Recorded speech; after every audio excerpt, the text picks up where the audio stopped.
Hey everyone, welcome back. We're continuing our reading of Hamza Yusuf's interesting book on the poetry of Imam Mawlud.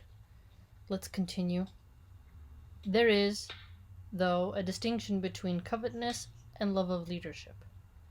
The latter afflicts those who have position already, while covetousness relates to those who do not have it, but desire it avariciously.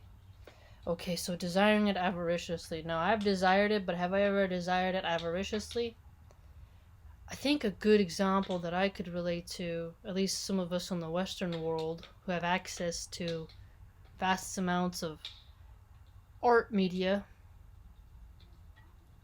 when Daenerys wants to take the Iron Throne, the way the producers, directors depicted it was very covetous. Same with Cersei Lannister when she wanted it. They really wanted that seat of power, and they will do anything to stop someone from getting it from them, and they will go at any achievement to get it. Because if you think about it, the story of Daenerys Targaryen, she literally went all conquered as she went along, and then eventually got it, and then was killed when she got it. And then Cersei, she again did so much to maintain power. I mean, so that's what I think. Avariciously, when I think of that word, you can think of Daenerys and Cersei Lannister. That's what I think. It's a good example. It often helps to look at media pop examples for us to really get how it's portrayed, because if you don't encounter these type of people in your own life, and a pretty good actor can make it very clear in your mind for you. This type of covetousness, called shuh, S-H-U-H-H, in Arabic is a desire to have what is in possession of another person.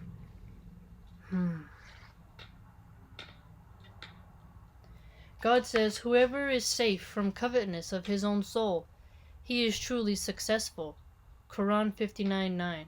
So basically, we can all work on it.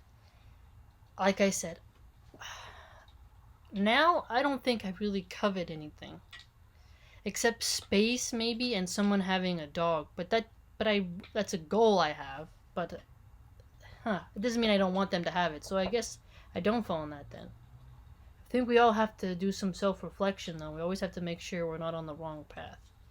According to Imam al-Ghazali, because these diseases are common to human nature, the objective should be to transform them into something beneficial, to transform a disability into an advantage. To transform a disability into an advantage, I've done that.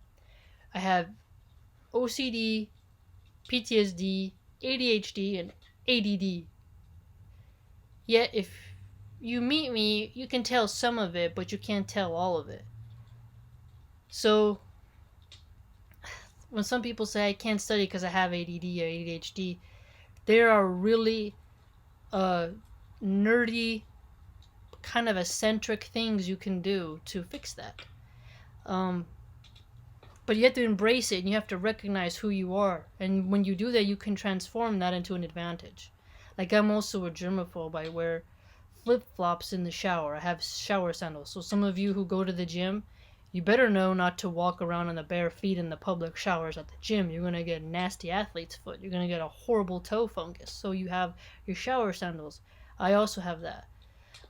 Very OCD when it comes to certain germs and stuff. Yeah.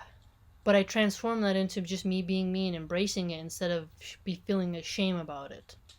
Or someone trying to tell me I don't need to do it. You know what I mean? I don't know how to explain it to the best way, but you have to transform it into an ability that's good for you. Especially like if you have ADHD, you put on some ASMR. You have like the studying that you're doing. You can have your favorite like candle on, like a candle that smells good. You can do all these different environmental stimulations that keep your brain focused, no matter how often it clicks out of what you were thinking, and then get what you had to do done.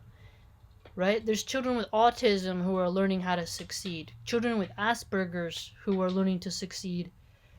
If Stephen Hawking can still be successful with his mental deterioration and overall health deterioration before he died. What is our excuse with our mental disabilities, right? Even if you're very depressed, you can do different projects that your depression can create a beauty, and then it actually helps pull that depression out of you, right? Like, you get depressed, you can go do some bone carving, right? You can do some gardening. You can do something that can also grow you and benefit you. And even if you have chronic depression, right? You can work on it. My mom and my grandma both have that. You have to turn it into something positive and make it work for you. Yeah, so I have to say, Imam al-Ghazali has a good point when you can do that. Let's see, though, how he applies it, which is what successful people tend to do. The Prophet, peace be upon him, said, "There is no acceptable envy except of two people. One of them is a person who has given wealth and spends it towards good causes. Envying such a person is permissible because one's desire is to have wealth in order to do righteous deeds of giving to the needy. One may envy such a person, desiring to be able to do the same good as well, but not in the sense of hoping that he loses his wealth." Yeah, that's a good point. Because sometimes that's how... Yeah, okay. That makes it very clear is where I was thinking he was going to go with it. The other person is the one who has been given wisdom and teaches it to people. A person may envy the wise because he or she wishes to be imbued with some of that wisdom as well in order to teach others. But you got to do the work. You know, you got to do the work, and you got to be able to learn from others and have the patience and studiousness to keep going and know when to pull your mind back and just observe, and other times when to engage and when to get on the offensive and defensive, when to synthesize and when to delete. Hence, if one has envy, one should let it not be of fleeting things, like worldly assets that are usually hoarded and displayed for show. Yeah, so I've been getting a lot like that with... Anytime I see someone with brands, I work with some people who can really, they focus on worldly assets, and it's like, I'm glad I don't have that compulsion. One should instead desire what will serve one's hereafter. This is how to convert negative feelings into positive ones. So instead, focus on what's going to get you the best in the next life. And if you do that, you can flip it to your own benefit. Interesting.